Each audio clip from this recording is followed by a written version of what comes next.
we're now talking about more serious matters, and that exactly is the state of the nation. Remember that on Sunday morning at exactly 7 a.m., the president gave a speech concerning the protest that has been going since the 1st of August. We're going to be talking about everything on that speech, analyzing the key points in that speech. To join us as we talk about the state of the nation, welcome once again. It's the melting point on Memories 96.5 FM. My name is Sharon Mandor. I am Anefiok. Okay, well, nice to have you there, and let's rub minds on the state of the nation. Like she said, it's quite worthy of interest. All right, so with us in the studio, we have two public affairs analysts. Welcome, Donald Enquiry. Good morning to you. Welcome. Yeah, good morning, Sharon Mandor, our queen of the airwaves. Good morning, Oselo. Yeah. Welcome, nice to have you. Yeah, God bless you. Good morning. Jesus is Lord. Always. Yes. All right, we have our second public affairs analyst. His name is Endurance Basi. Good morning to you. Good morning to you, Sharon, queen of the airwaves. Good morning to you, Oselo. Yeah, nice to have you. Good morning to our private mind. But if you really observe, my mood is really tense. Good as you have mentioned, considering the state of the nation, I want to tell all our private minds to draw close by as we consider this together. All right, so let's give a brief background and then we would go into our questions. The president has appealed to protesting youths to suspend all forms of protest across the country and create forum for dialogue. During his live broadcast yesterday, President Tinubu, who made it known that his administration is ready to listen and address the concerns of protesters, affirmed that he has heard their calls loud and clear and that his government is ready to prefer solutions to the country's challenges. He started off by sympathizing with the dead and the families of the dead.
He then went on to ask for dialogue, for protesters to shun the protest, and he created room for dialogue.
He then went on to list his achievements since his administration started. There were a list of points that we will be analyzing later on in the program. But after the speech, there were some feedback, there were some reviews from outstanding people in society, civil society organizations, also people like Atiku Abubakar, the former vice president and then presidential candidate for the PDP. We also had Wole Soyinka, and we had Femi Falana and several others who said that his speech did not address the agitations made by, or the demands made by the protesters. And then Wole Soyinka also mentioned that the security situation when the protest started, considering or concerning the fact that police officers and other security officials throwing tear gas and other live ammunition at protesters, was what he was looking out for in the speech, and the president did not talk about that. We're going to hear from the analysts in the studio about their views, and I'm going to start with Otuekong. Otuekong, did this speech actually meet up your expectations? Do you think that the president addressed the agitation of the protesters? When I thank God I was when I heard the information about the speech on Saturday, and I was pondering, because by 7 I'll be in church, service will be actively on, and I contemplated going out to listen to the speech, but I thank God I did it, because I would say that it was expected, the direction of the speech, but I would say that I'm deeply disappointed at Mr. President, because there are a lot of things that speech did not meet up with. He did not at any given point address any of the challenges or any of the reasons for the persons going out on the street to protest. The only thing he said that I would say I give him kudos for was when he talked about ethnic bigotry and all that. But I want to point it out to Mr. President that it was his people in Lagos who actually were those who were talking about a certain section of the country leaving. They were making all manner of noises, threatening those people to leave. All Mr. President did was to threaten Nigerians and to tell us what he has been telling us over the many months since he became president. And he's still talking as if he's on the campaign trail. I will, reeling out the scorecards that you cannot point your fingers on. But let's look at certain things that he needed to have talked about. We did not hear him talk about the cost of governance. These are the reasons these people, Nigerians are on the street. He did not talk about corruption, fighting corruption. He did not talk about subsidy removal. He did not talk about judiciary reforms. He did not talk about electoral reforms. He did not talk about hunger in the land. He did not even talk about the challenges of security. He did not even talk about the problems of infrastructure. We didn't hear much of that. All we heard was, we have just heard that he gave how much? 500 billion plus to all the states. And who are you giving these monies to? The same people who will take this money and loot.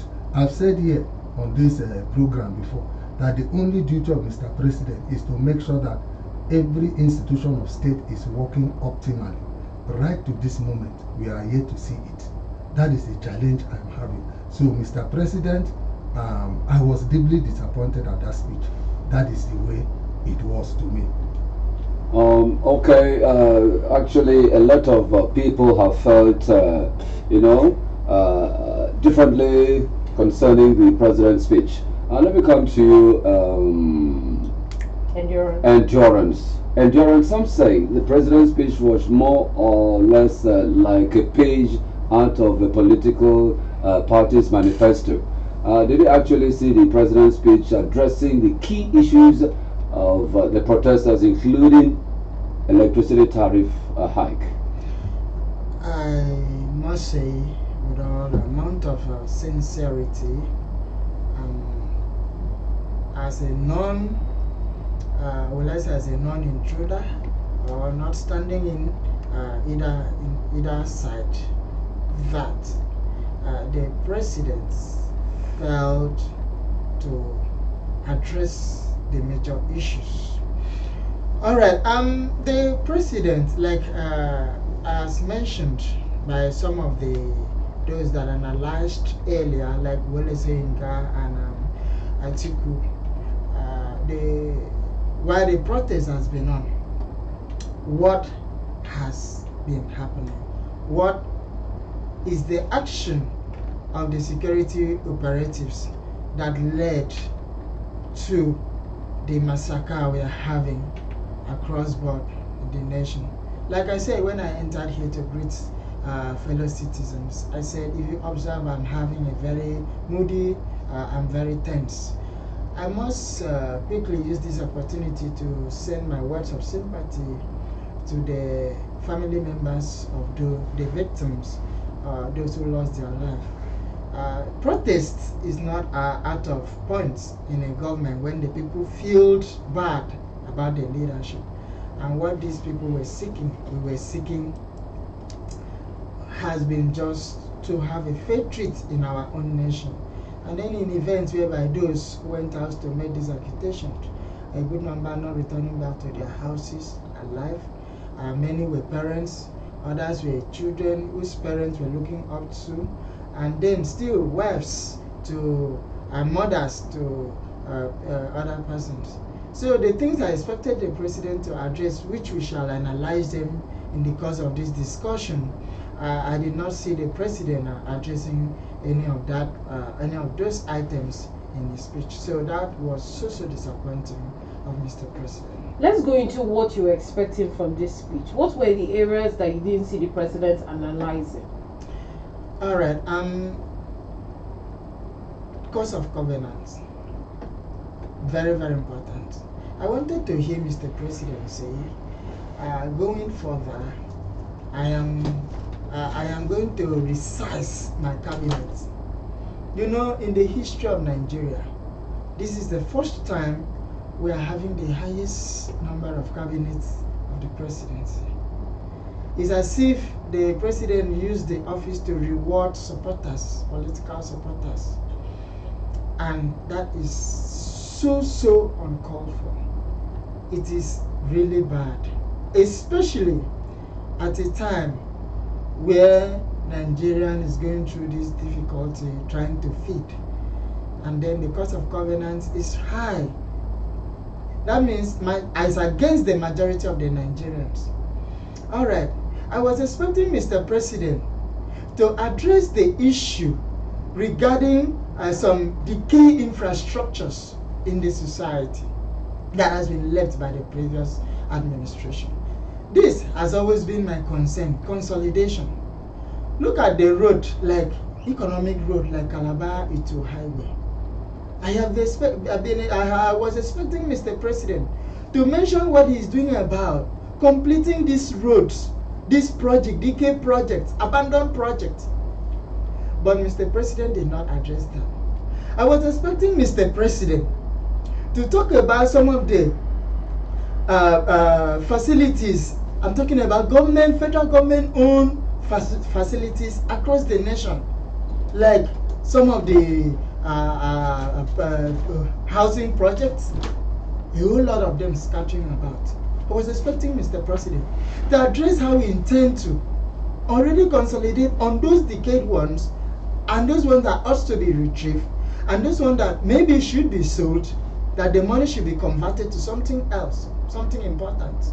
But instead, Mr. President talked about doing establishing more other building, other facilities, housing projects across the nation. He itemized them.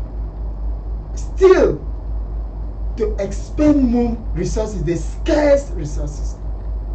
And Mr. President talked about the MECA projects connecting about 16 states, Lagos, Calabar, Itu.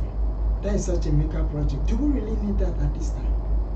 These are not the things I was expecting Mr. President to address. I was expecting Mr. President to say, because you feel pain for what Nigerians are going through, that going forward, maybe from today, that he has directed the price of petroleum products to be reduced to a more bearable price. But Mr. President did not mention that. Rather, Mr. President talked about the compressed natural gas product initiative.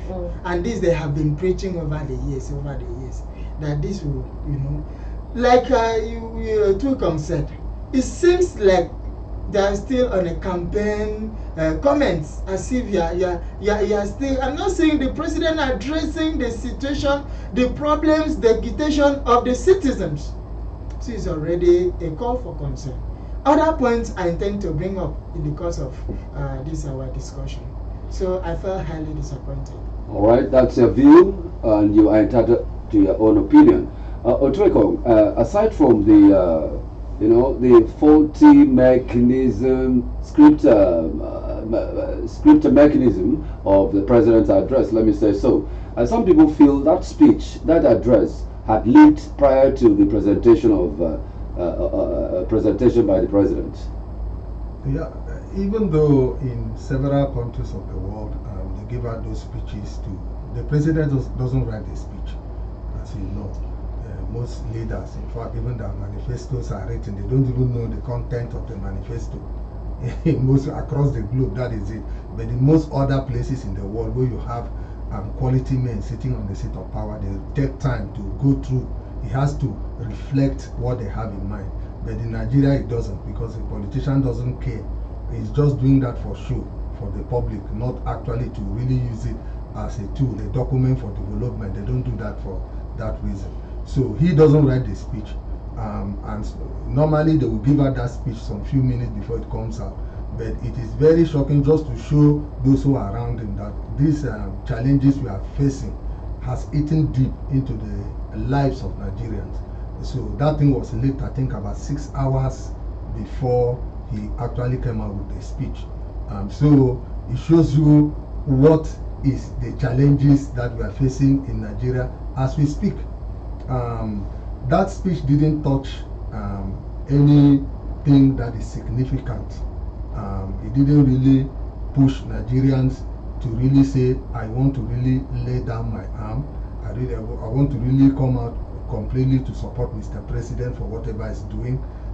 That speech, in many cases, in many views, many, how would I say, many minds across the country, it was actually something that has made more Nigerians to feel that Mr. President is completely out of touch with the reality of the situation across the country. Yeah. Let me come in at this point, Yeah. because the president said some things are already of note, and then I would like us to go after them, one after the other. Now, one of the things that struck my attention was when he said that the state governments, the state and local governments, are now getting more than they have ever gotten. Don't you think that it is now time, because we've been agitating the president, we've been demanding a lot from the president. Don't you think that it's now time for us to demand more from the states and local governments? Well, Mr. President is the guardian of all institutions in the country, especially in the typical Nigerian situation. If Mr. President himself is doing well, state governors will equally do the same thing. People keep on talking about state governor. There is really nothing Akwa Ibom state governor or any other governor is going to do to really transform the economy of Nigerians. Akwa Ibomites are equally Nigerians. We don't control the macroeconomics. It is the governor, the president at the center that does that. So when we keep on saying Mr. President has given so much money, and these monies are not being used the way you want it to be used, number one, Mr. President, are you using the money that you are in custody of to the benefits of Nigerians? That's on his own. When you look at what he himself is doing with the money, the office of the First Lady is not constitutional, and you're still there 21 billion to use and refurbish the office of the president. You're giving billions to National Assembly to do things that are not. Look at every senator gets minimum, or House of Reps member gets a minimum of 200 million to do what constituency project. Are they using it for the interest of the people? So the fact is that when we now turn around to say state governors, Mr. President, your basic duty as a president is to make sure institutions of state are working. Somebody has collected money and you feel that money is not being used in the interest of the people. Mr. President, what of the institution that is in place to go after those who have stolen money? Okay. Are you fighting corruption? Okay. If you do the needed things, let me tell you, yes. Let me just, another question, like follow up to that. Yes. It also has to do with the National Assembly. Yes. As I said, we keep shouting the president, demanding so much for the president. But we elected 108 people to go do an oversight function over the executives. their senators, their nationals, their legislators, Yes. that have to do check and balances when it Certainly. comes to the executive's use of power and what they are doing in office. Do you think, two things, right? Do you think that we should also be demanding more from the National Assembly? And how do you rate their oversight functions since they got into power? You see, one thing we need to understand is that in Nigeria, what we practice, the kind of democracy we practice democracy in form and not in substance. The institutions are not working and the people are not participating. So the National Assembly, the legislature is an institution. You understand me? And is that institution performing optimally? It is not. And why are the reasons that these institutions are not? Even Mr. President, you came in and you made a badly performing institution. What have you done as Mr. President to get this institution working? That's why I keep on saying here that the only duty of Mr. President now, just make sure institutions work. If you make sure it works, everything will fall into place. So these institutions are not working. We have seen it. But the fact is that finally the buck stops at the Mr. President's table, because the man in the National Assembly is a lawmaker. You understand me? You went and borrowed money, about 1.5 billion, and you gave almost $500 million to members of the National Assembly. For what reason? They didn't push you, they didn't flog you to do all those things. But you did that thing so that you can get them to be in your pocket. That is from my own point of view. Are you getting me? You cannot borrow money and give people to spend. The man in the National Assembly is not adding one kobo to this thing, to our effort as a nation economically. He's just there to spend money, and you're giving more and more money. You're going out. Let me show you an example. When Peter Obi was the governor of this thing, Anambra State, there is a car maker in that state. He said he wanted to buy vehicles from that car maker. You see, he called the car maker into his office, and the car maker said, "I don't do business with government because they don't pay." And the man said he's going to pay. He gave the man initial $5 billion offer to go and get vehicles. Now, all paramount rulers were given. He bought more than 1,000 vehicles from that company. All paramount rulers in that state were using it. His convoy was part of it. All schools were given, and he bought about, I think, 1,000 buses for all the secondary schools in that state. It was from there, and it boosted the economy of that. It boosted that business. He now convinced Mr. President to now further invest another 10 billion in that company. This is what a leader does. It's not the National Assembly. Now, the paramount rulers in that state complained that, look, Mr. Governor, we don't like this car. We don't understand. The man said, and he said, most of them are still driving that vehicle till today. Are you getting me? So if Mr. President is serious about doing something about the economy, are you getting me? It has nothing to do with what the National Assembly, because we are the most powerful man now. There are about 190 something federations in the world. Nigeria has the most powerful president of all federations. You have more power than any other president in the world. You understand? I was asking this because when the president says he wants to do something, yes, it's on the table of the National Assembly to either approve this or reject this. Don't you think that the role that they have in approving some of these projects that people are shouting, oh, it's too much, some of the things, the policies that they have, that the president has put in place, it's on the table of the National Assembly. Shouldn't we be demanding more from the National Assembly? No. Because their role is to check and balance. Certainly, you're right. Now, the point is, like I said, I've said it before, institutions are degraded in Nigeria so that they can be pocketed. That's why I said when you asked me that question, that the challenges you have in Nigeria today is that our democracy is in form and not in substance. The type of democracy we have, it's just the form. The institutions are there, they're not working. You see, that's why we're talking about reforms. So the man there in the National Assembly, the Senate President or the Speaker, the powers you think they have, they don't have. Because if they come out now to say, Mr. President, we are against what you're doing, guess what? Most of them are going to be removed from that position. You understand me? Even though I can tell you that the leaders of the National Assembly themselves are cut from the same block like Mr. President politically. Look at what happened to Aline Dume. The moment Aline Dume came out to say, Mr. President, Nigerians are hungry, what happened? He was immediately removed from the portfolio he was in and given one kind of portfolio, I think, on tourism. He was the chairman of on tourism in the Senate. That is the challenge we have. So the powers you feel these men have, they don't actually have it. That is the problem of democracy in Africa. It is just put up in form. They are not those institutions, whether it is the judiciary, whether it is the the electoral body, they are not independent. You know, the judiciary in Nigeria is not independent.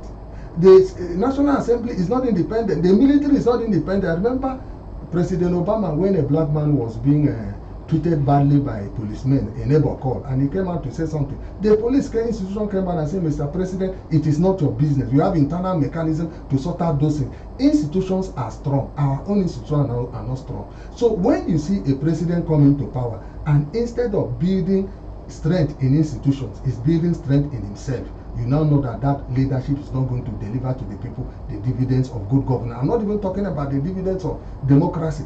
You understand? Because across Africa, very few democracies are working. You can point out to maybe Botswana, possibly South Africa, Rwanda. The rest is the same thing. You understand me? There's a personality called built around the man. He wants to hold the power. You see, so the National Assembly and even the governors don't have the power. But if we have a president that says, I want to do what is right, and he start putting those structures in place, you see that everything will start falling into place. But Mr. President is not even ready. They are the gatemen of all institutions. Like, look at what they say. He's threatening Nigeria. The chairman, what do you call, chief of the defense staff, is threatening Nigeria. God come into politics, something he has no business in coming into. His duty is to make sure that if somebody is looting or stealing something, and you stop the person. He has no business coming in to threaten, to tell media organization not to interview protesters. That is what he said. It can only happen in a country where that particular institutions are not working. You see, and it is good for Mr. President, because when you look at even the security agency as we speak today in Nigeria, the security agency are structured in a way that it kind of performs in the interest of the man at the top. They are there to protect the men in leadership, not to take care of the common man. Crimes are happening everywhere, even in this state today. If it touches a poor man, then nobody cares. Look at the men who are protecting Mr. or governor or commissioner. They are well kitted with arms, with everything. But look at the normal policeman on the street. Some of them, you see them in slippers. You see the point I'm trying to say? So these are the challenges we are having. Institutions are not performing because the man at the top is not interested in making it work. We only have President Yadua, who came out one time and said, the election that took me to office was rigged. I will make sure that I correct those things.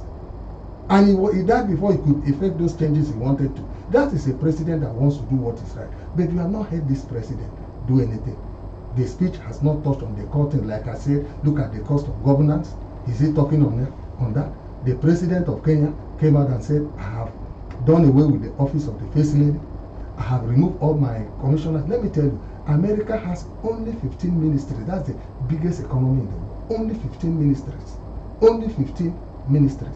Compared to Nigeria, we have 100 ministries, 100 ministers. Each ministry has 2 ministers. Are you getting me? So we have 100. Is it the point? So cost of governance, you're not talk about it. You're not talk about corruption. You're not talk about subsidy removal. You're not talk about electricity, removing this tariff, high tariff on electricity. You're not talking about judicial reform, which is one of the problems we had recently. Nothing on electoral reform, nothing on hunger, nothing on security. All we heard Mr. President say are just cosmetic changes. Effects he normally talks about. Oh, we are going to do this, we are going to do that, but there's nothing on ground. So that is why you see, well, I don't know how far this protest is going to go. As much as I would tell protesters, please don't be involved in violence, and I will equally tell the men in uniform, don't provoke. I've been involved in protest, and I can tell you most times it is the men in uniform who provoke those people, and something else happened, like it has happened in Abuja. I saw a video where they were shooting innocent protesters. You see the point? So that is the thing.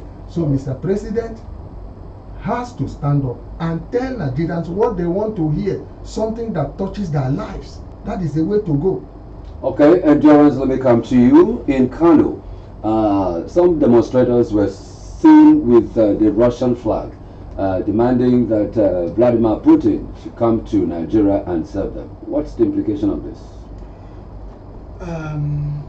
You know, there has been this concern that Nigeria have not yet had its complete freedom, so to speak. We still believed that we are still under the clutches of our past colonial masters, which is the Britain. So that has been moving on, that concept has been there, that some are feeding on us, thereby becoming the reason why our leaders are not looking inwardly. So recall what happened in the rumor concerning the military taking up power in Niger Republic. There's been this conception that occasioned by the promise by the Russian government that they intend to give these persons the kind of leadership they want if they could leave the leadership a kind of indirect colonialism by the French. This has been some issues around. All right, so now these people now believe that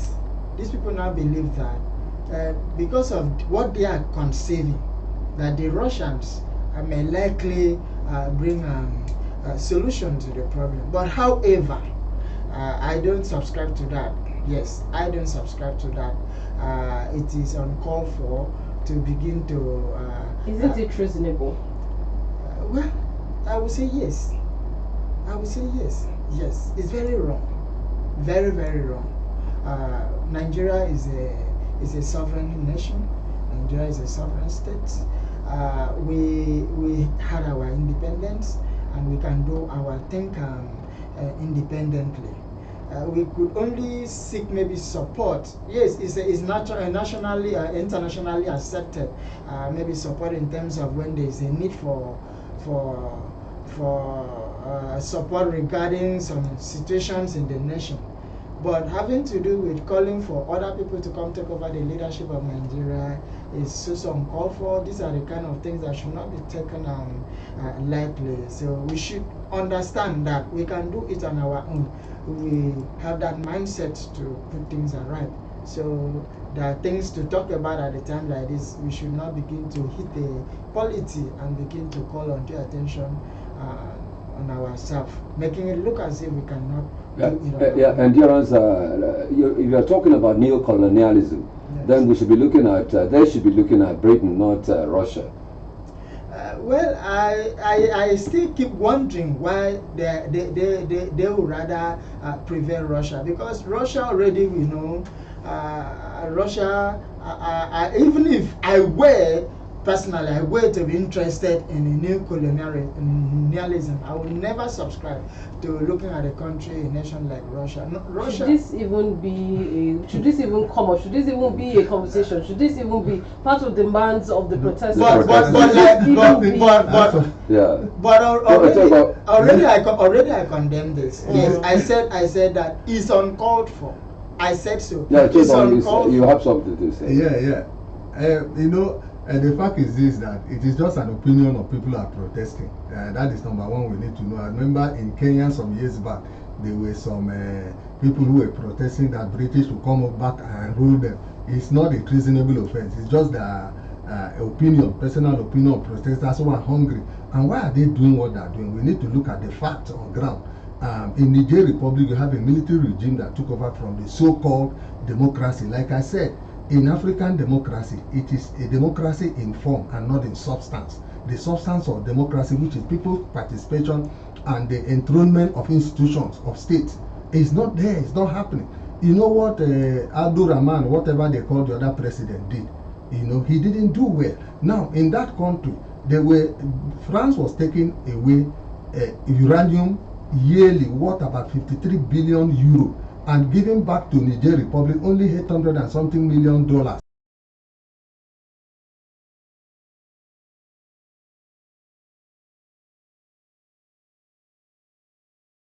three countries in the Sahel region, and 4 of them did a coup. 3 are really working together, called something of Sahel State. Is the Association of Sahel State. They formed their own union. Now they are working. They are successful. Today, as I'm talking to you now, The Nigerian economy is the fastest growing economy in Africa. Are you trying to justify what? No, I'm not. I'm not even. I'm just telling you the scenario. Why those people, especially in Kano, which is a border state, they are relative. You know, Mr. President, former President Buhari will tell you, I am actually from Niger Republic. That's the father came from Maradi. That's why he wanted to make a railway to that town called Maradi, which is 50 kilometers from the Nigerian border. He's from there. You know, so most of them are related to those places. So the fact is that what they see in Niger Republic, it looks like things are succeeding. Those people have successfully fought, what do you call it, terrorism. You know, most of those terrorists are falling back into Nigeria, and with the help of the Russian, with the help of Turkey, with the help of, what do you call it, China, development is going on. Things are working well in those countries. You see the point? That is why those people now have that feeling to say, look, Russia come, just the way Russia is there. Russia is fighting insurgency successfully in the 3 Sahelian countries that have invited them. That is a simple truth, you know. And there is nothing stopping Nigeria from inviting Russia. Look, just 27th of this last month, the Burkinabe president, the American ambassador went there and was telling, I want to do this, I want to build schools. And the man said, you can't build a school where there's insecurity. We bought arms and ammunition from Brazil. You stop Brazil from giving us those ammunition. Do you understand what I'm trying to say? First, let us get that one first. Don't come here and build a school where people are killing people. It's not going to work. Now, China, Turkey, and other nations are selling arms and ammunition to those people. But any arm that comes from the West can't get to them. You see the point I'm trying to say? So these are the situation why you see these people. They have seen the successes. They are brothers with the same Hausa Fulani people at that state, those states. So they are close. They know exactly what is going on in that country. So that is why you see them raise the flag. Okay. This has nothing to do with a treasonable offense. It's a personal opinion of somebody. You know, it has nothing to do with the... Thank you very much, Mr. Let me come back to endurance now. One of the major issues, one of the major agitations from protesters was the reversal of the removal of subsidy policy. They want, you know, fuel to go back to 100 naira according to the demand. And in response to that, the president said, as he has been saying, reiterating that the removal of subsidy is one of the best things, you know, that he had to do, because it was really a chokehold on the jugular of our economy. He just had to do that because of the people that were benefiting. There were more people benefiting from the fuel subsidy than the public that, you know, were supposed to benefit from it. So he had to remove that just to end the corruption in that area. Now, do you maybe see the reason why he did that? Because some people are saying that he could have tackled the corruption, the 5-10 people in quotes that were corrupt in that sector, instead of removing the subsidy completely. Do you see a possibility of that happening without him removing the subsidy? Well, on the aspect of removing the subsidy, I have never been against it. Till this minute, I am not against Mr. President removing the subsidy. But the question should also be, if the president, as the president mentioned that he has removed the subsidy, I have been hearing rumors that even though it has been claimed that subsidy is removed, that the subsidy is still being paid to. That is what I'm yet to verify, how factual that is. But however, based on even what is broadcast yesterday, Mr. President said that because of that, the removing of subsidy, he has been able to seal some leakages. And that has led to upsurge in the revenue of the federal government rising. Our revenue has now hit over 90.1 trillion naira because of those leakages have been sealed. 9.1 trillion. I think so, yes. Yes, 9.1 trillion. And also, the revenue debt has been successfully serviced. From 97% to 63%. Yes. 63%. 68. Okay, sorry, 68% in the last 13 months. And then he has been able to clear legitimate outstanding foreign exchange obligation, or to the tune of $5 billion. I think without any adverse impact. Yes.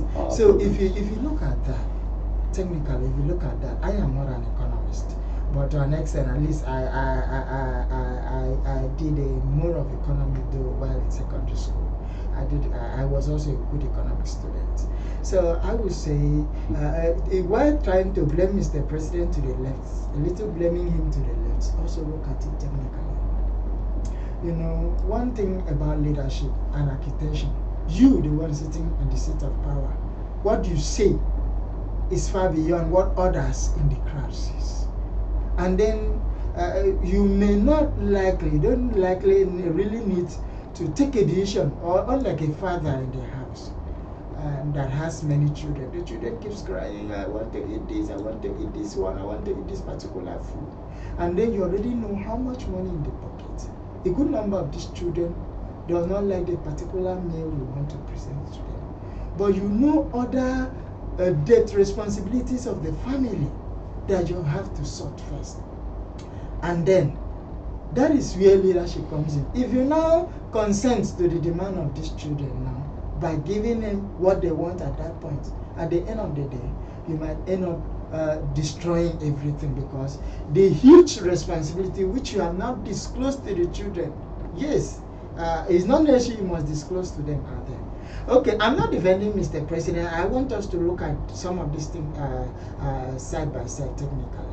But then I feel there are other things the presidency can do to help stabilize the system. Okay, so basically you're commending the aspect of, yes, the initiative for removing the fuel subsidy. It wasn't a bad one. Okay, before we go into other areas that he touched on, let's open the phone lines and hear from the listener. All right, so the phone lines are now open for you to call in. We've been talking about the president's speech and the key areas that he addressed in the president in his speech. So we've been talking about that for the past 45 minutes or thereabouts, and it's time for you to join in by calling the phone numbers 0803 085 7755 or 0809 066 6909. We're also streaming live on Facebook. The handle is Memories965FM, and you can reach us via our WhatsApp number. The number is 0809 066 6909. Good morning, my people in the Good morning. Yeah, good morning. This is Roger calling from. My people, I want to say that irrespective of the fact that many may not have anything from the speech that the president has made. If I have not gotten anything from his speech, I have gotten, I think, his last word when he said, all hands must be on deck. He mentioned, until he mentioned the tribal bigotry groups and the other people. And you find out that in this protest that people went to, in Lagos they had a tag that says Igbo must go. Yeah. And we felt as people who want to put Nigeria together to ask questions. Why do people who went for protest, for good governance, for good Nigeria, go to still fight other tribes? We don't ask ourselves that question, and we don't even care about what is happening there. And they even do not ask themselves, why do the people in Lagos say that we should go? And I think Zabolu, the governor, condemned that attack. And the president also talked about tribalism. So I want to say that it is not only national protests that can bring what we want in Nigeria. We need to also protect in various small communities that we are. For instance, now, in our Bible, we are talking about people trying to take over the position of the people that the people of the community were expected to bring who they want so that they will come and lead them. And some people are there selecting to imposing people on them. And the people in that community fail to protest. They fail to protest when they give people rubber and little amount of money to buy their votes. we feel that it is only in the national issues that we should protest. And we are always pushing our blame on the president. We continue to suffer at the discretion of the Thank you, Udo. president will be there for 8 days, 8 years, and he will go and sit down and eat his money. Thank you, Father. Thank you very Udo. much. Thank you, Udo. All right, All we're right. still taking some more calls. 0803 085 7755. Good morning to you, Apostle Tuku. Good morning, everybody in the studio. Yes, good morning. Yeah. Good morning. Good morning.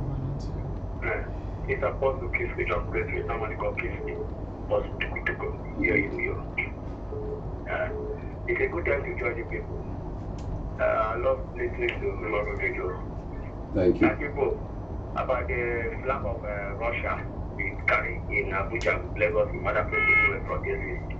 Yes, it is how something may do somebody, happen to someone. Someone is looking for help, desperate, looking one way to survive. You know, what we are passing through, many people see it as common. The hunger in the land, the dying, the sorrow, the pain, people are passing through many things. Many families cannot pick two schools sincerely. Here's the fact. People are laboring for the money. The money, there's no way to see the money. Buying something of 100 naira used to buy before, you buy it in the price of 1,500 naira. It's very painful. But when it starting from this present government, become the worst. People carrying a flag of Russia. It's not a taboo, it's not a sin. They are trying to show the world that they are looking for help. What they will give help somewhere else. And people that we elected, given a position to take care of us, because they cannot provide for us.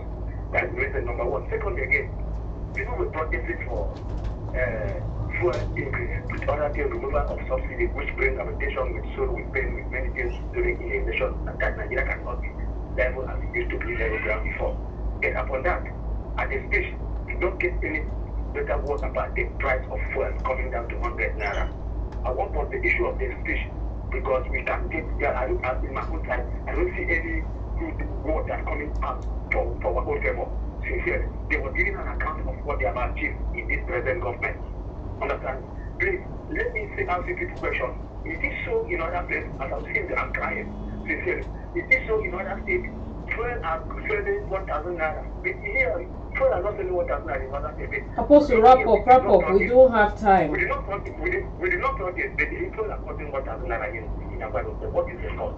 900 naira, 1,000 naira. Thank you very much for having me. Thank you very much. Thank you. 0803 085 7755, 0803 085 7755, or 0809 066 6909, 0809 066 6909. All right, so let's get some reactions as we begin to wrap up from the analysts. But there's something that Udo said when he ended with the president eating, and it reminded me of what the Senate president said in Port Harcourt, that actually one of the demands that was added to the protesters' demand was, the Senate president should be relieved of his duties because of that statement that he made, saying that protesters should go ahead and protest while whoever they are, should stay eating. Yeah. The challenges we have, but let me just say something about the issue of removal of the fuel subsidy. Like I've said here before, you have to fight the corruption in the sector before you can even do any kind of reform. That reform was wrong. Globally, sources of energy are being subsidized. Mr. President was wrong. Okay, now you have removed the fuel subsidy. See, there is corruption in it. What of see the corruption now? How come you have not given Dangote the needed crude oil until Nigerians, threaten to go on the street? And even at that, the quantity they are going to give to Dangote is not going to even be enough.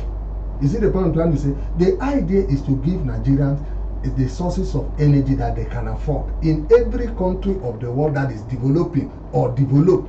I've said here on this platform that in 2022, the global subsidy for energy was more than $1 trillion. America paid more than 200 billion, China 140, Britain 140 million pounds. The shortest in the big economies in the world was only Germany with 5 billion. Are you getting the point I'm trying to say? So you cannot actually apply the same thing that caused problem in Kenya is what is causing problem here. The strict following of IMF and World Bank conditionalities, which the owners of the World Bank and the IMF do not implement it in their own countries. They are subsidizing so many things back at home, and they tell you allow market forces to determine what people buy and what people sell, and it's causing problem in many countries of Africa. You see the point I'm trying to say? That is what is causing, that's what has caused the problem in Kenya, and that is what is causing the problem in Nigeria. All Mr. President needed to do, reverse it. Why don't you hand over? At least now we have not even seen the fuel, and we're not even seeing the refineries running. Why don't you sell the 450 billion or 450,000 barrels of oil now to Dangote to start refining? Say, whenever others come on board, we look for another way. Why are you selling our heritage to foreigners and collect loan? And when you collect this money, you loot the money. That's what we are seeing in Nigeria today. Use it for things that do not help us. Import things that are even produced here. Cars are produced here. You now use billions of naira to buy vehicles from abroad for both yourself and this and everything. And where are the CNG buses? The CNG, what do we, why don't you use, those things are not there. Let me tell you one thing. As we speak today, CNG buses are running in Burkina Faso. He started it before the man started it in Burkina Faso. It is running now on the street of Burkina Faso. We have not seen one yet in Nigeria, and he has made the same promise. And who says in the next how many months or 1 year or 4 years these things are going to come to pass? Well, for Mr. Joe, who believes that what we are doing is political, but I want to tell him it is not political. I have nothing against when Mr. President Tinubu was fighting PDP. I was solidly behind the man. You understand me? But when you sit on power, do what you were saying you wanted these people to do, which we are not seeing. He himself is passing through the same thing all of us are passing through. Supporting Mr. President, who is spending money and telling me and you to sit down and endure. Well, it's good for him, but to me it's not good. That's why I support those who are asking him, please change the policies. That's what we want. We are not wanting to remove Mr. President. We tell him, Mr. President, change these policies for the interest of all of us. Nigerians are very hungry. All right, Endurance, in just a minute. Can we have your parting shots? Well, it's like Otuka said almost everything. What I would say, our leaders who are in position should be very careful of their comments. There are times you don't say things that provoke your children. So what our Senate President said was so uncalled for at the time that Nigerians have been boiling. That the heart of Nigerians have been boiling due to the situation. And I want Mr. President to also look inwardly. Look at how we can support assisting businesses. I think they started some programs like nano support and all of that. At the point they suspended it. Those were very laudable. So I don't know why they come up with good ideas at the point they just from nowhere you will not hear about that again. These are the things we should do to also help mitigate the problem we are going through right now. So thank you very much. Thank you very much, gentlemen. Thank you. We are out of time now. Thank you very much for listening to the Melting Point of Memories at 6.5 FM. We've had Otua Kongdono Dekere and we've also had Endurance Basi, who are two public affairs analysts in the studio trying to analyze the president's speech that he gave yesterday after or concerning the protest, the nationwide protest that started on the 1st of August. Thank you once again for listening. My name is SHARON MANDOR. All right, thank you very much. I am Anif Fiok. Enquiry. Nice to have you, and let's do this again tomorrow.